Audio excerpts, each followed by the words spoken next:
Ramazani e ka ofertën e bereqetit dynjas dhe ofertën e bereqetit botës tjetër.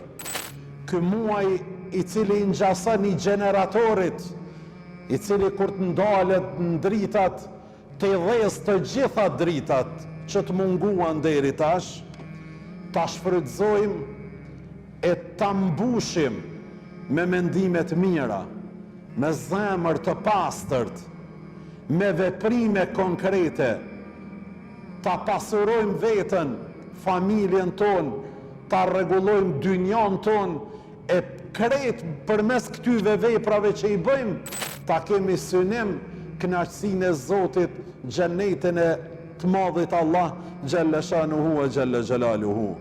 Ramazani dhe mesazhet e Ramazanit janë oferta më e mirë për një besimtar se si duhet jetoj si njeri, që t'jetoj me plot njerëzillak, moral, virtyte, dashamirësi. Ramazani e ka ofertën e bereqetit dynjas dhe ofertën e bereqetit botës tjetër.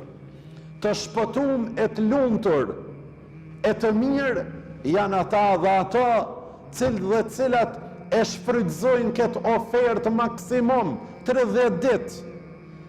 Të lumtur, të begat janë ata dhe ato cilë dhe cilat punojnë pa undalë në këtë muaj të bekum të Ramazanit për të arritë kënaqësinë e Zotit, kënaqësinë e 11 muajve tjerë, kënaqësinë e dynjas dhe kënaqësinë e ahiretit.